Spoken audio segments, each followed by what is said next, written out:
morning. I'm Ellen Keith, Director of Research and Access and Chief Librarian at the Chicago History Museum and Board Chair of Chicago Collections Consortium. I am so delighted to welcome everyone this morning to our virtual annual meeting with our special speaker, Jeffrey Bear. So let's move through so we can get to Jeffrey very soon. But first, a welcome. I'm always one step ahead of my slides. And then I'm just going to read our land acknowledgement. The Chicago Collections Consortium acknowledges and is grateful for the Native peoples who laid the foundation for the city of Chicago and for the diverse Indigenous nations that reside in Chicago today. When you visit our member organizations and when you experience Chicago's outdoor spaces, we invite you to join in offering respect and gratitude to the many Indigenous peoples that reside in the Chicagoland region as well as their ancestors. We've got a packed agenda today.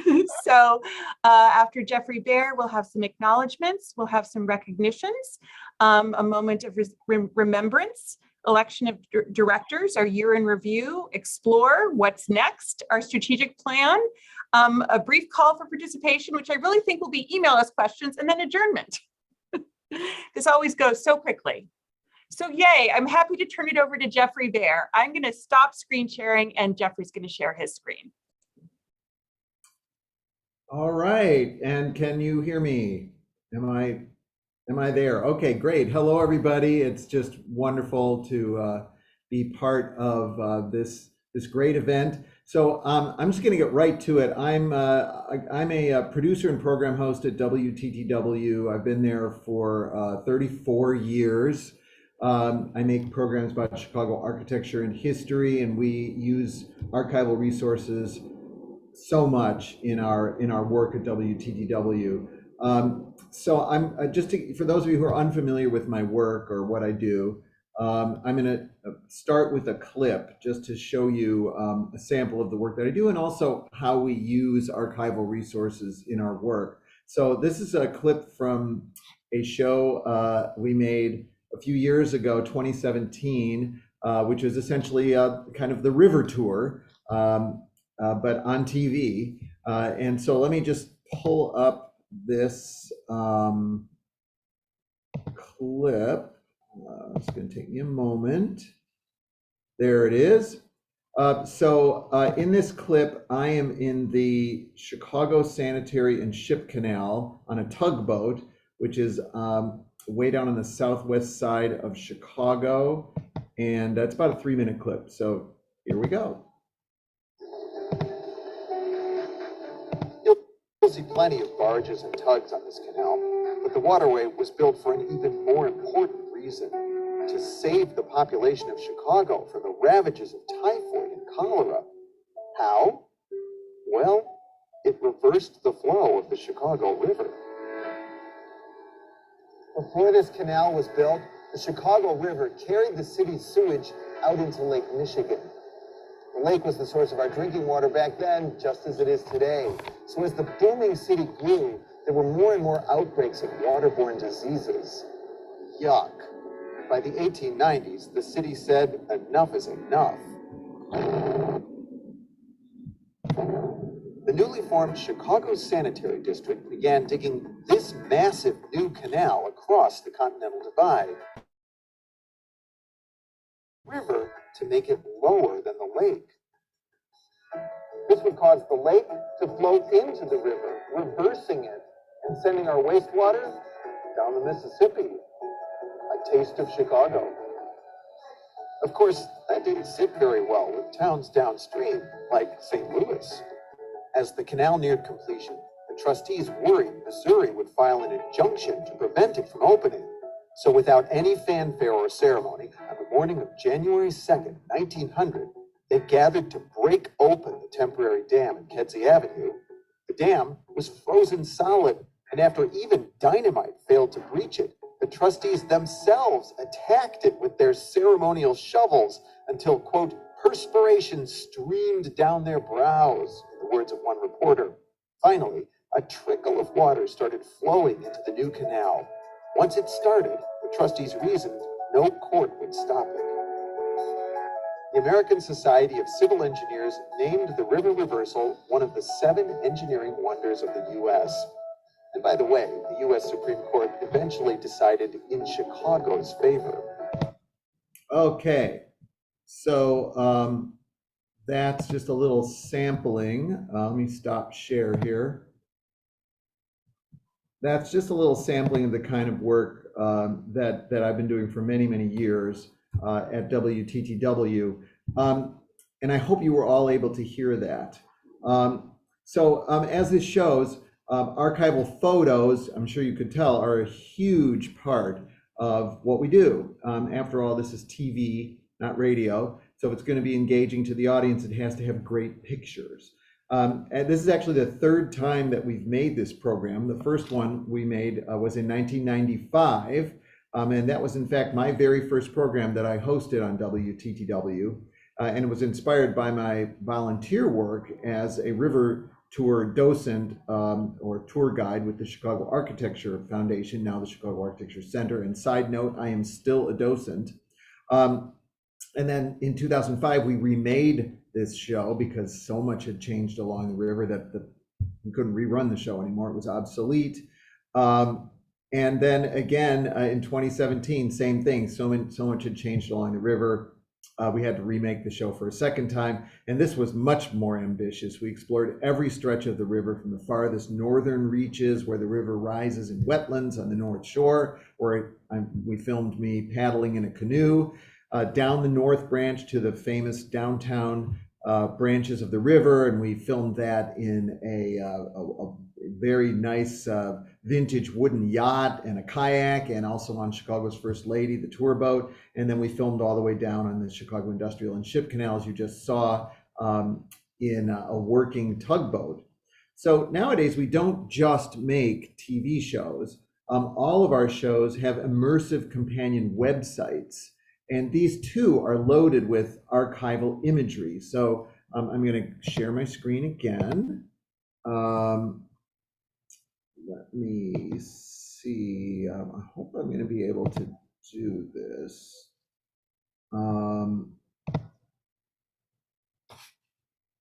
So here is the landing page for the Chicago River Tour. And we have all of these options on the screen for different you can watch the show, but then there's a lot of extra features like a 360-degree video with this really fun animated it's an animation, a cartoon of how the river was reversed. But if you click on history, once again you will see, I mean, look at that great image, isn't that fantastic? We use a lot of archival imagery that we source from all kinds of local archive sources. Here's one from CHM, where Ellen works. And this is also credited to the Chicago History Museum. It's from the famous History of Chicago by A.T. Andreas. Here's one from the University of Illinois. So yeah, as you can see, we're sourcing images from a lot of different places for our work, and that's to populate our website as well. So in this talk, I'm going to walk you through the process of making my shows and the web components that go along with them, and how the internet has completely changed everything since I started making these programs in 1995. It's a little funny doing this as a webinar. Ellen, are you still there? And am I coming through? You're coming through perfectly, Jeffrey. I didn't want to, No, I'm smiling and nodding, so I didn't want to be distracted. No, that's great. I just want to make sure everybody can still hear me. And the audio was fine on that clip? Okay, yep. Brilliant. So, yeah, I started making the programs in 1995. It takes the better part of a year to make one of my shows, from the concept through the pitching of the idea to our management team at WTTW, and then there's funding, and then we have the production itself, and then once the show is finished, all the promotion, all the way through to the launch of the show on WTTW and our digital platform, WTTW.com. So the first thing to know is that for each program, I'm the writer and host and executive producer, and I work with a producer who kind of makes the show. In the TV world, a producer is what you might think of as a director / project manager. The producer maps out all the filming locations schedules the shooting with the help of the associate producer. We all collaborate on finding the people to interview. The producer and the director of photography, the camera person, collaborate on setting up the shots when we're out in the field filming, with a lot of input from me. And then the producer works closely with the editor in the post-production to put the show together. And archival resources come into play at three key and rather distinct stages in the process. First, in the initial research, as we prepare to pitch the idea to the management team, and then as we prepare for filming, there's a lot of research that gets done, and we call upon archival resources for that. And then when I'm writing the script, again, I use a lot of archival resources. And then thirdly, when we start hunting down those fabulous archival photos and film clips, they're going to help us tell the story. So during that initial research phase, I usually hire a researcher who spends several weeks gathering the necessary materials for script writing. When I started out in the days before the internet, my researcher was actually a WTW staff person named Susan Godfrey, who has since retired. Susie was not a trained historian, and usually researchers in the world of TV are not. They're typically associate producers who have great people skills, and Susie had people skills that were off the charts. She'd go around to archives and libraries and historical societies and make new best friends everywhere, and she would come back with literally boxes and boxes of paper, print material for me to pour through. She wasn't too discriminating in what she gathered, because she basically drank the Kool-Aid wherever she went and thought absolutely everything was golden. And maybe some of you worked with Susie. She was just such a wonderful person. Maybe she came to your archive and you knew her. Kind of went along with her own heart of gold. You know, there's just everything was fantastic. I guess it's a very good kind of problem to have. Today, much of the research instead can be done online. And this is also really useful for fact checking. I'm not going to tell you anything you don't already know, but you have to be really careful. You need to know how to identify credible online sources and be alert to the fact this is a real trap online, that when you see the same fact on 3 websites, it might just be because they're all getting it from the same source, so that you aren't actually getting things from multiple sources, which is very important to us in journalism. And you, of course, don't want to fall into the trap of thinking that everything is online, because, of course, it isn't. Often I find that younger producers don't even think to look beyond the internet, and I've found that interns almost never think to just pick up the phone and call a source. Instead, they spend hours browsing online. So I still hire researchers, and I also rely on a fantastic network of historians, history buffs, archivists, and experts that I've built over 20 years of doing this work. So I have 2 programs in production right now. And I want to just talk about what we're doing now and how we might involve you. One of them is a sequel to a program that debuted just this past March. The program was called The Most Beautiful Places in Chicago. And I'm going to share my screen now, and I'm just going to show you a clip of that program, although I'm not seeing, oh, I know why I'm not seeing this. Stand by. I'm going to share my screen. Let me get back to this. Yeah, there it is. Okay.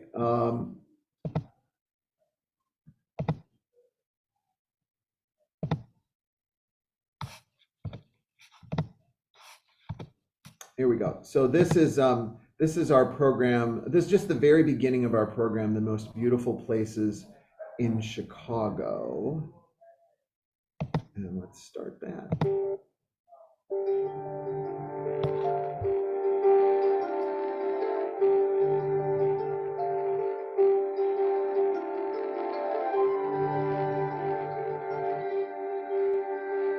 There are so many astonishingly beautiful treasures in the city and suburbs, big and small, hidden and in plain sight.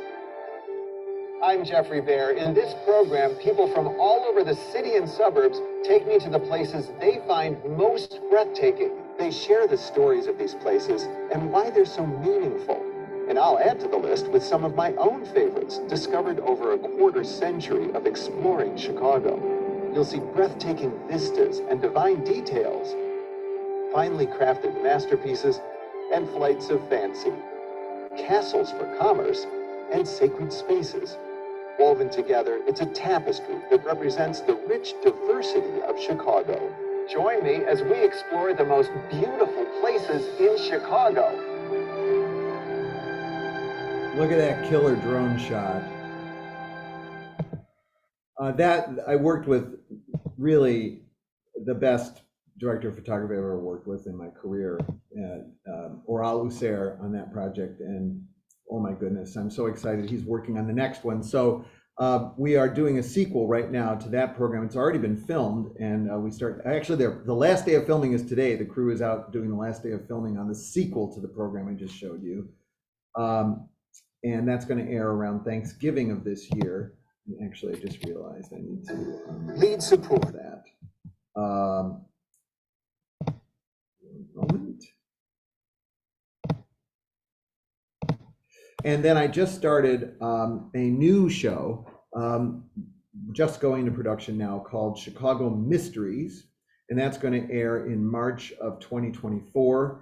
And as a researcher, I have hired none other than Paul Durica, Ellen, who now works at the Chicago History Museum after many years at the Newberry, and he's just a walking encyclopedia of Chicago. So he's collaborating right now with my producer over the next 3 weeks to look for as many mysteries as they can find, so that we have lots of raw material to choose from. And after that, we'll start looking for themes and narrowing down our list until we end up with maybe 15 or 20 stories that will make the final cut. And we also look for people to interview on camera during this process.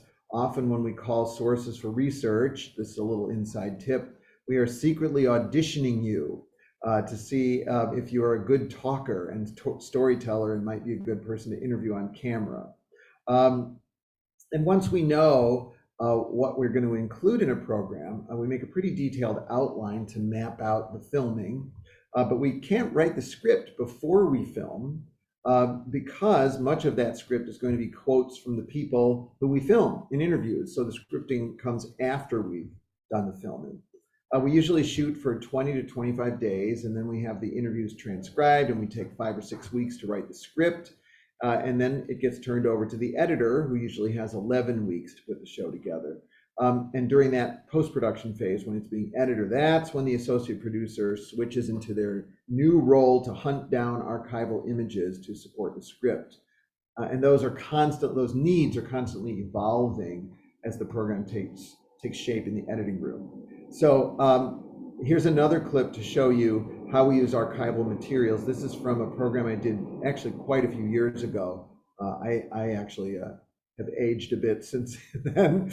It was a kind of me giving you a walking tour of the loop. And what I really love about this program, or this clip I'm going to show you, is the way the producer, manipulated the archival images that we had to really animate them and make them come alive. So let me hold that one up now.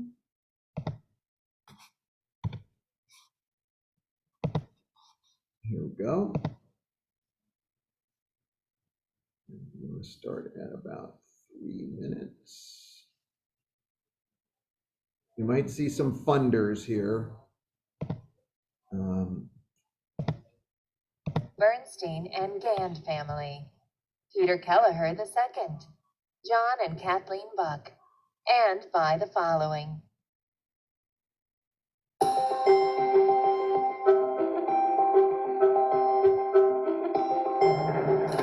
If you want to learn about the birth of the skyscraper, there's possibly no better place in the world than this 2-block stretch of South Dearborn Street, just north of Congress. You'll find a remarkably intact collection of some of the world's first skyscrapers. Like this one, the Manhattan Building from 1891. Its 16-story height is underwhelming today, but in its time, it was nothing short of astonishing. Visitors to the 1893 Chicago World's Fair made special trips downtown just to see it. Its architect was William LeBaron Jenney, a former Civil War officer who called himself Major Jenney. This is the kind of building that made everybody stare up in amazement. Maybe that's why Jenney put those ghoulish faces on the bottoms of the bays, so the building stares back. What makes this building significant isn't just the architecture, it's also the architect. His name may not be as familiar as other architects, but William LeBaron Jenney designed the world's first skyscraper. At least that's what many people call Jenney's home insurance building, which stood at LaSalle and Adams from 1885 until 1931 when it was torn down. The home insurance building was only 9.5 stories tall. So why is it considered a skyscraper, and what made it the first?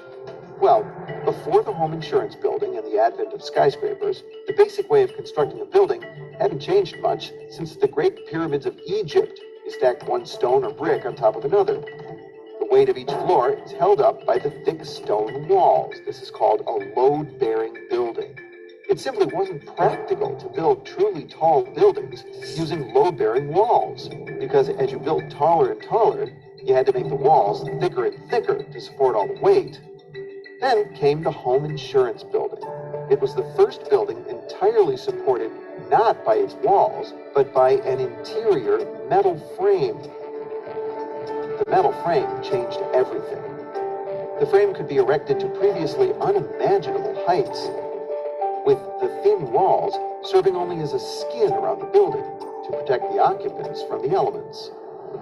Even the word skyscraper comes from Chicago. Well, sort of.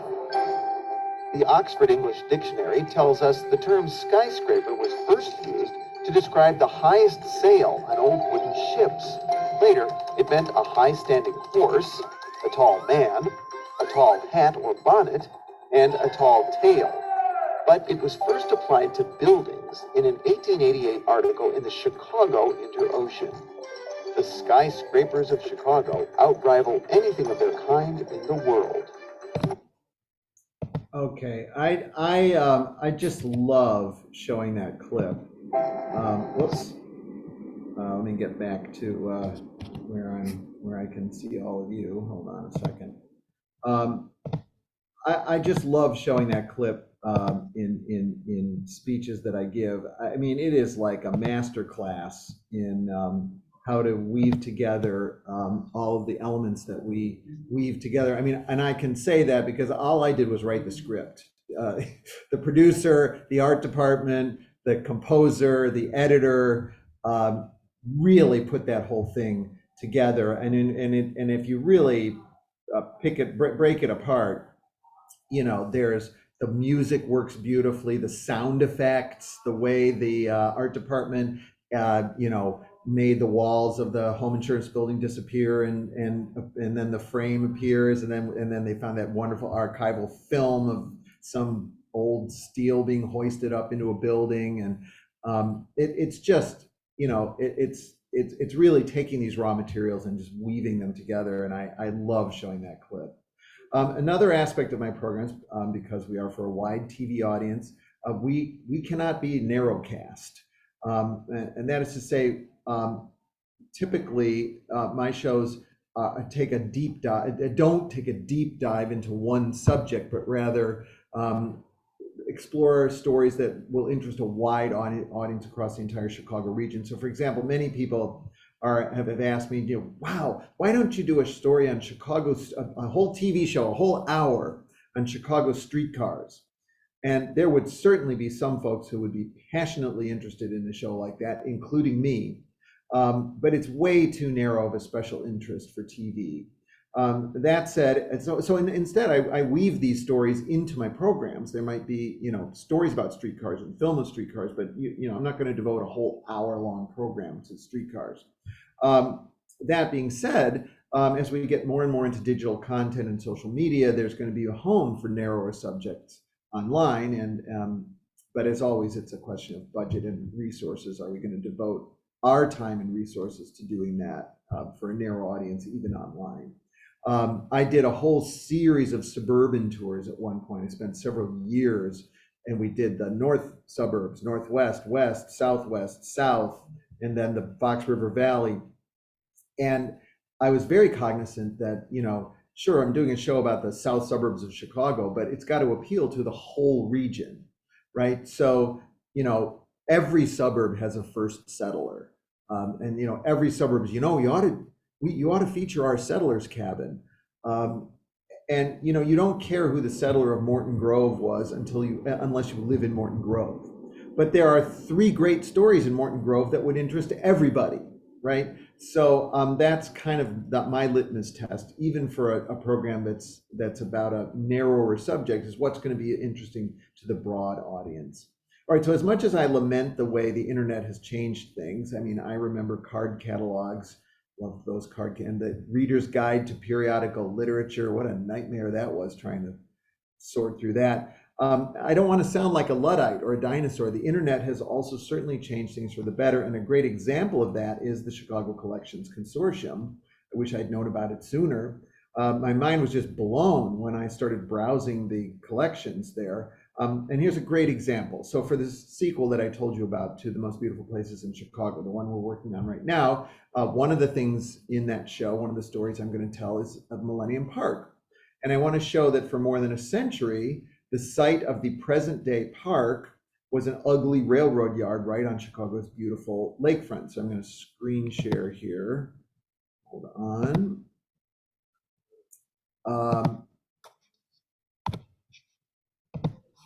So I went to the Chicago Collections Consortium and I put in the search term railroad yard, and look at all this that came up. And you got eventually to, the Michigan Avenue. There's that railroad yard in the foreground. Let me get to my next slide. Hold on, how do I get out of this one? So then I kept, mining that content, and I finally came to this. Couldn't be a better shot, because the next thing that we're looking for is the story of how the railroad yard led to the building of the Cultural Center, which was originally the Chicago Public Library across the street. Are you all seeing this slide of the railroad yard, Ellen? Yeah, okay. And I talk about the fact that the railroad yard wasn't very beautiful, but led to something very beautiful across the street, which was the Chicago Public Library.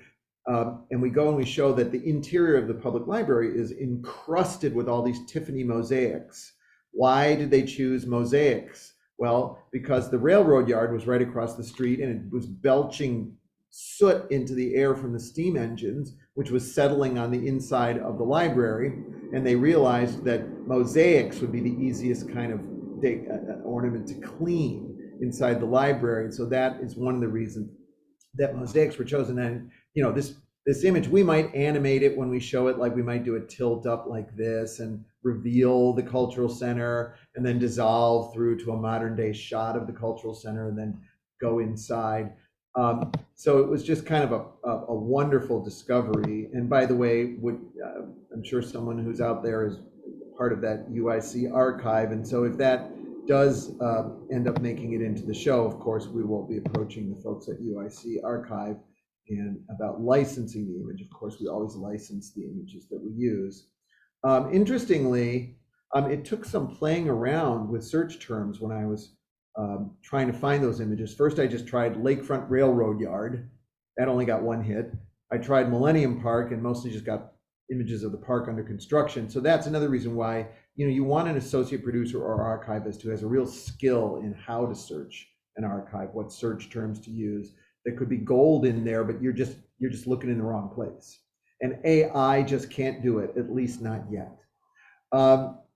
So the beauty of your portal also is this, exploring of multiple collections all in one place.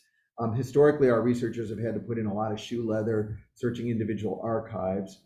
And by the way, I should note that we have had a wonderful, wonderful, very long-standing, fabulous partnership with the Chicago History Museum just for years and years. So it's been wonderful. So I want to just conclude with a little bit of a rundown of what we're working on right now. As I mentioned, we're doing the sequel, Most Beautiful Places in Chicago 2.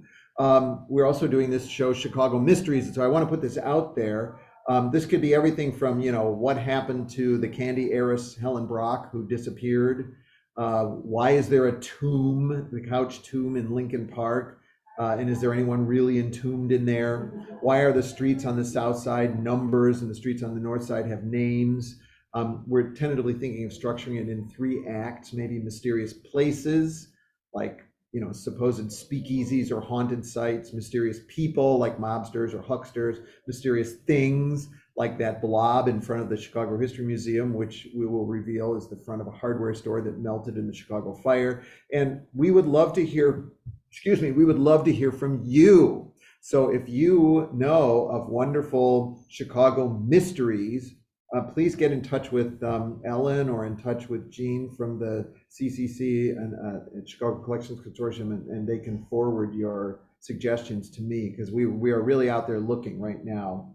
And I'm also extremely proud that WTTW is now producing the 3rd season of a documentary series called Chicago Stories. These are beautifully crafted films about different chapters in Chicago history. And by the fall of 2024, it's mind-blowing. We will have made 25 hour-long documentaries since 2020.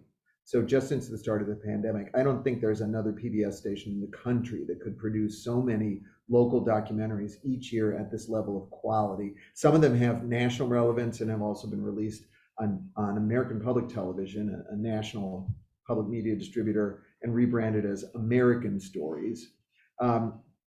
And of course, these make robust use of archival resources. So my last clip that I'm going to show you is one of my favorite Chicago stories.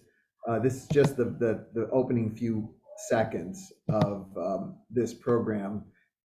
It's self-explanatory. So let me just show this clip to you because I love it. Lead support for Chicago Stories. Nope, got to go back.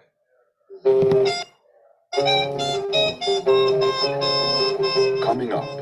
Good evening, ladies and gentlemen. Welcome to the Second City. Ladies and gentlemen, welcome to the show. It's one of Chicago's greatest exports. This new kind of comedy that hadn't existed before. And it wasn't in New York. It was here in Chicago. Just look at the roster of the people that have come out of Second City in television and film, everything. But improv wasn't invented by a funny man. Viola Spolin is the mother of improvisation. Viola's name should be known by everybody. I don't care what kind of improvisational cake you're making. At the base of it, the layers, the cake itself is Spolin. Viola Spolin laid improv's foundation while working with immigrant children at Chicago's Hull House. Hull House is ground zero. It's the big bang for improvisational theater in America. From there, the art form catapulted to the international stage. This kind of theater that she came up with ended up changing not only American theater, but film and television. At the Second City, at the Groundlings, at UCB, at all of these improvisational theaters. It really started here. It started with Viola. Inventing improv, next on Chicago Stories.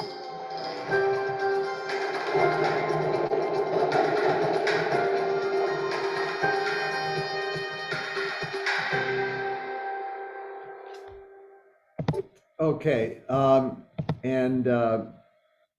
let me just get out of that. Whoops. How do I get out of that? Back to what I want to conclude with here. So, and again, you can just see how we use a whole, smorgasbord of archival imagery and how we manipulate those images with animation, even in the opening, the title sequence for Chicago Stories.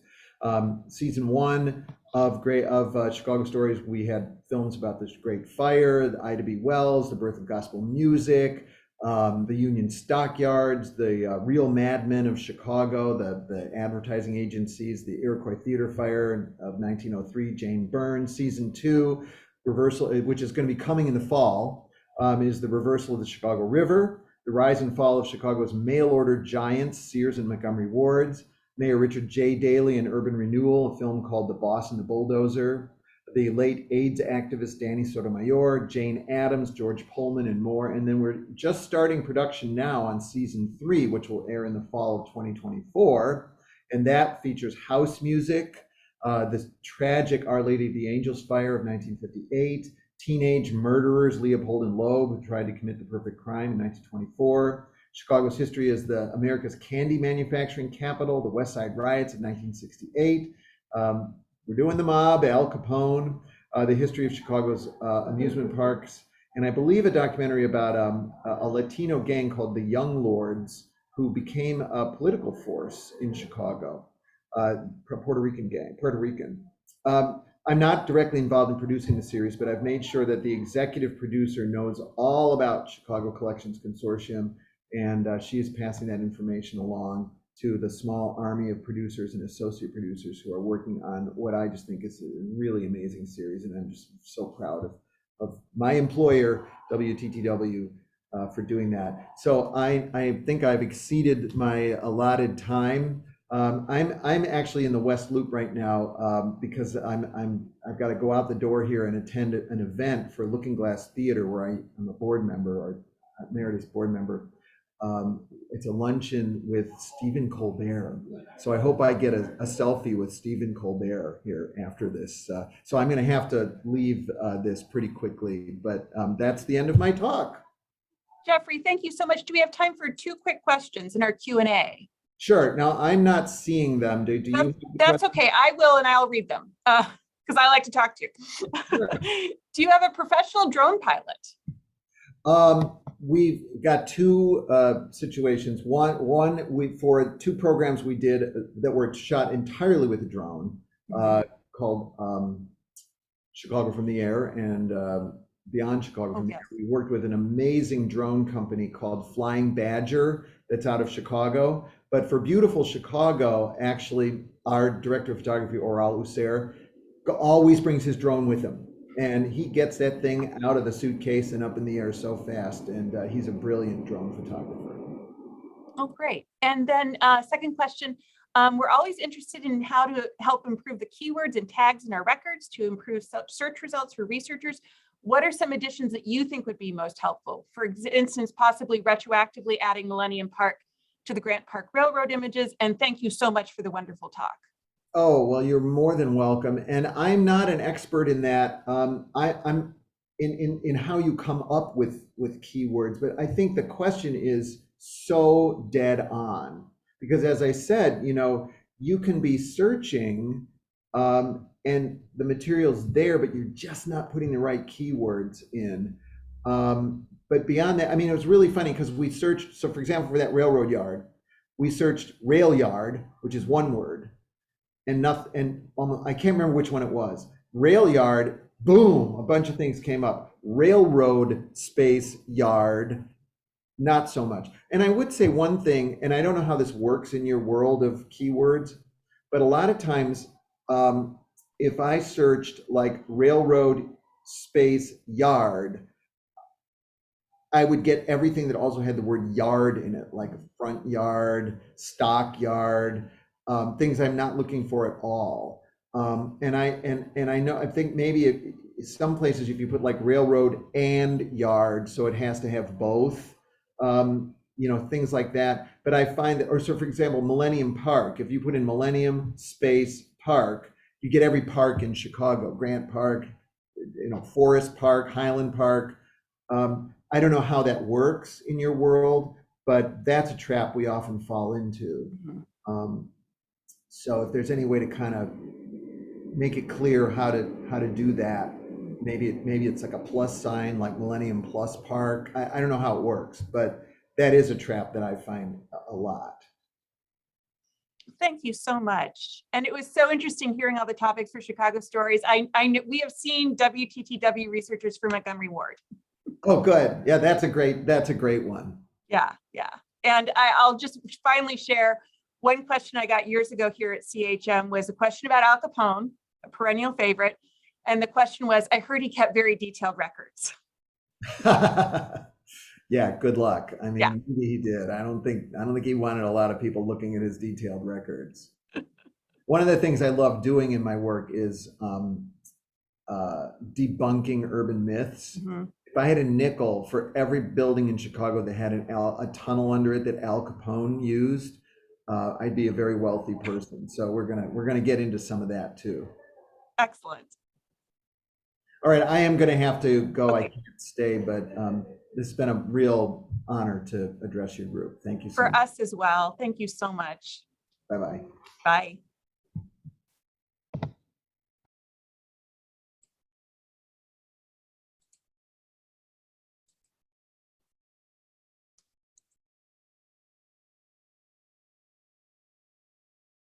Welcome back. I feel sorry for everyone who is seeing my slow CHM connection today, but we'll get to the rest of our business meeting.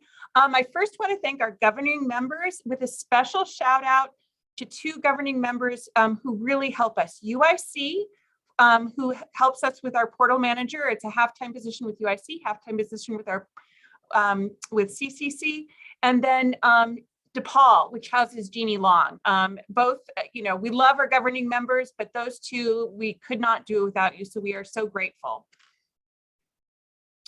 We have just clearly a number of members, and we have been growing and growing and growing. And we are so fortunate to have the variety of members that we do. I mean, I just think it speaks to the breadth of diversity in Chicago's history and in repositories that have Chicago collections. And grateful also for our corporate partners. We've got Cubs, yay, Union League Club of Chicago. How did I get that wrong? Sorry. And Henry Crown and Company Archives. So we are thrilled to announce we have a couple new members this year. And again, quite diverse. The Office of the City Clerk, City of Chicago, Gerber Hart Library and Archives, the Paul and Jean Harris Home Foundation, and the Japanese American Service Committee. I think it's just exciting how we've been continuing to grow and add just such a diverse representation. We could not do it without our very generous supporters, Mellon, Donnelly, Driehaus, MacArthur, Illinois Arts Council Agency, Illinois Humanities, Terra, which has funded a number of wonderful programs, DCASE, and the unwavering support of an anonymous donor. So we've got some recognitions this year. Our FY 22-23 Board of Directors, we are sorry to see Esteban Montano from Dominican go. He has relocated to his home state of New Mexico. And Elizabeth Long from University of Chicago, who relocated to Baltimore to be the director of the Johns Hopkins University Library, which is where I came from, and they are so lucky to have her.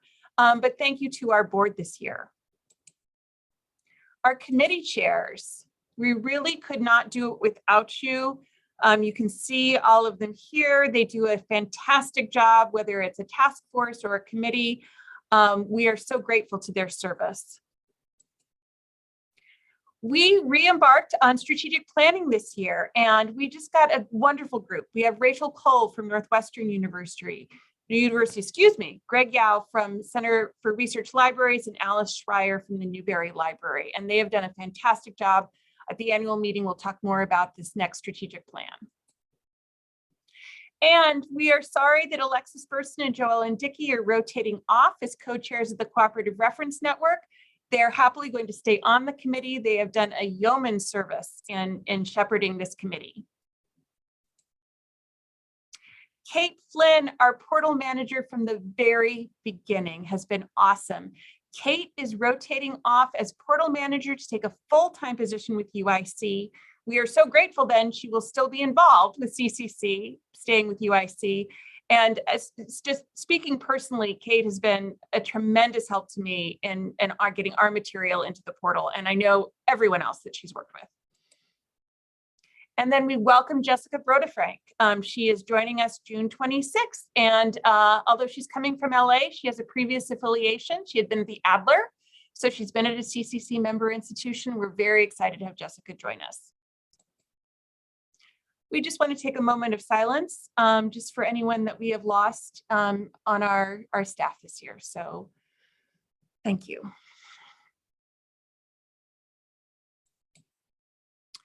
Now we've got election of directors.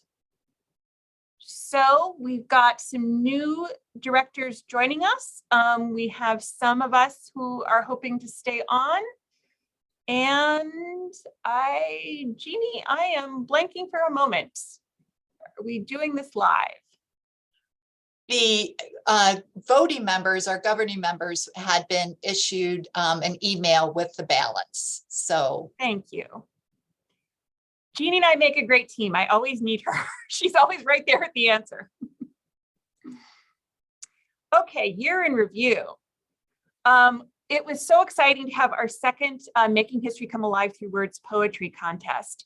Our first was the brainchild of the 10th anniversary planning task celebration task force, and I really think spearheaded by Mary Case, who was a juror last year, a juror this year, and this was just a very exciting event to attend. The students are wonderful poets, seeing their families there, seeing their teachers there. I'm so excited I'm excited for year 3 next year. This will be wonderful. Our partnerships, we really could not do it without everyone who has partnered with us. Art Design Now Chicago, Chicago Area Archivists, Chicago Cultural Alliance, Chicago Research Summit, the Caxton Club, the BMRC, My Block, My Hood, My City, and building a national archival finding aid network. I mean, these have been incredible partnerships that have only allowed us to expand our offerings. Presentations and posts that have happened this year. Very thankful to Gretchen Neidhart and Kate Flynn for writing a blog post on creating a community-centric controlled vocabulary. Kate and Gretchen are on the Controlled Vocabulary Committee, working on exactly the thing that Jeffrey was talking about. How can we make our material findable, accessible? And this was Kate, I believe, I'm sorry, my notes are to my side, who gave a presentation at Fountaindale Public Library Genealogy Club, how to find content and explore. The Cooperative Reference Network, we continue to provide virtual reference services. We answered over 140 inquiries this year related to genealogy, historic building locations, businesses, items in specific member collections, image rights. As Jeffrey noted, if you see an image in Explore, reach out to the member institution that holds that image. We've had some great member workshops, designing, developing, and delivering a digital exhibit in partnership with Chicago Area Archivists, a CCC metadata hopper workshop, and controlled vocabulary task force discussion, perspectives on critical cataloging. Our public lecture series has just been wonderful. Toya Wolf, over the summer in partnership with CPL, you might note that her book just won the Newberry Libraries Award. I believe it's called the Pettis Family Award for Best Book, which is very exciting. And it's a fantastic book. If you've read last year's winner, Three Girls from Bronzeville by Dawn Turner Trice, this is a similar, but in a fiction. And it just continues that story of women growing up on the South Side. I just found it fascinating. In partnership with Art Design Chicago Now and the Terra Chicago Murals, a discussion with Meg Duguid and Bernard Williams, back in September. Our conversations with Chicago collections are always popular. So we talked with Adrienne Horrigan from Lincoln Park Zoo in October. We continue to have a circling through of new Chicago directors. So this is, I think, our 3rd or 4th discussion with Chicago's new library directors, which is very exciting. The thrill of my lifetime, getting to talk to Carla Hayden as sort of the ultimate event of our CCC 10-year anniversary celebration. She I just fangirled all over her. She is fantastic. And Melanie Newport, partnering with, again, BMRC, she wrote a really riveting book, This Is My Jail. If you get a chance, and you may note, Cook County Jail is always in the news. There's a lot of things going on there that violate people's rights, and Melanie is a excellent researcher to bring this to the forefront. Another Chicago Collections discussion with a member, Gerber Hart, librarian and archivist, Erin Bell, co-sponsored with Caxton Club. This is a fabulous discussion. And another Terra and Art Design Chicago Now partnership, call and response, Lawrence Steger's Archives and Lasting Legacy. We continue on, more with our members, conversations with Francis Willard House Museum and Archives. And I love these three different Chicago collections discussions with members, Lincoln Park Zoo, Gerber Hart, Francis Willard House. These are wonderful, smaller members that deserve to be brought out and discussed. This was an incredible discussion, sort of a follow-up to the 2021 panel, Public Records in Chicago, Acquisitions and Accessibility. And this was moderated by Gretchen Neidhart, who moderated the last one. And this is what also brought us the city clerk's membership. The archivist there was part of the panel and just was fascinated with our institution and organization and joining us. Explore Chicago Collections, our flagship initiative. These are amazing stats. Over 52,000 users viewed over 250,000 pages. So think about 250,000 pages, and we have more. Popular content is Angel Guardian Orphanage Photograph Collection. I believe that's CHM's. And the FEA Schwartz store on Michigan Avenue. What's new in Explore? I love seeing new content added to Explore. So here's a gorgeous color photo from Newberry Library. And Chicago Public Library, Akita Suda photographs from 1991 to 2021. It's always fun to see those more recent collections come in. What's next? Well, as I noted, we had a wonderful strategic planning task force of Rachel, Greg, and Alice. So we're going to talk about our new strategic plan. Their upcoming member workshops, the Metadata Hopper workshop in late summer. And a call for participation. We are always looking for people to join a committee or a task force, programming, membership, communications, development, cooperative reference, digital exhibits, user support, and assessment. If you've got a new staff member joining your team, if you yourself are looking for something that's really rewarding to get involved in, please reach out to us, join one of our committees. I have just found this one of the most rewarding work of my career. Share us on social media. We're still plugging away at Twitter, although Musk seems to be strangling us, but our communications committee, really Rachel Cole does, one of the members of the communications committee is in charge of Facebook and Instagram. And we are thriving there, although Twitter is being strangled. But follow us wherever you can, join our e-news, get our emails. Questions, boy, I told you guys I'm a fast talker, so I think I've got it with 5 minutes to spare. There is a Q&A. Oh, this is a wonderful question. We appreciate all that you do to inform the audience about the history of Chicago and suburbs. How can our nonprofit organizations continually increase interest and support from the public for the work that we do? Boy, that's a wonderful question.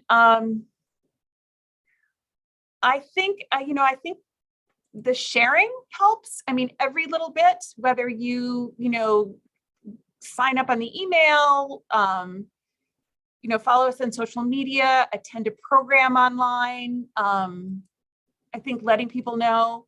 Oh, and Rachel is letting me know that Raul Bassa helps with Twitter and Instagram. Thank you. I know it takes a village.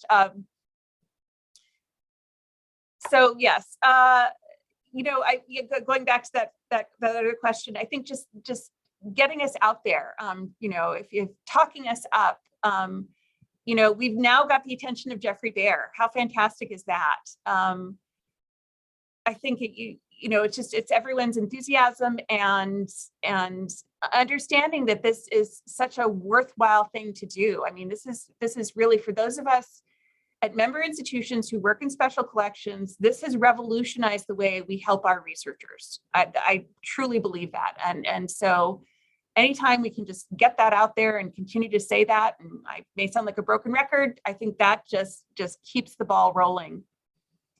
Let's see.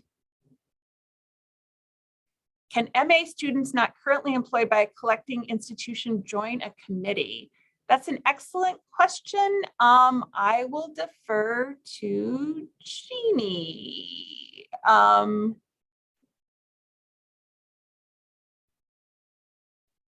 the spot.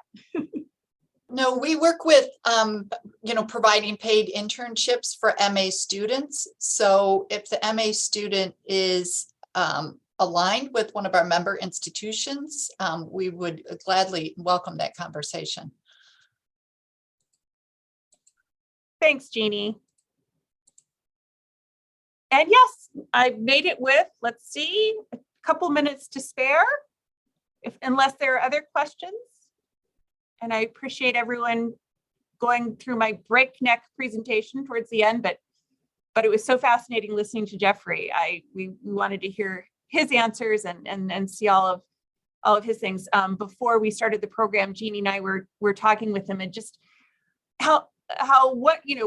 the city has a lot of flaws. It's been through a lot in the last several years. It's been through a lot over the last 100 years, but we're all very passionate about it. And one of the things that Jeffrey brings to his program is that excitement about the city and his attention to various areas of it that we all can participate in. And so that just makes him a great annual speaker today.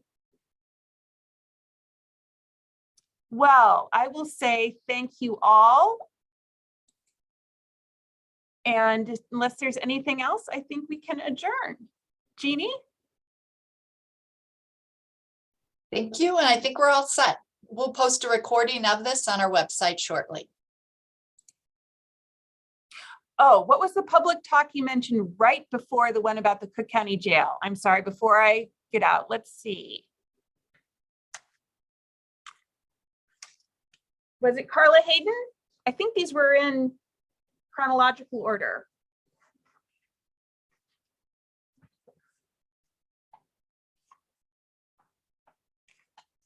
Sorry, everyone loves to see me go through notes. It was Carla Hayden. Yes, these were, yeah.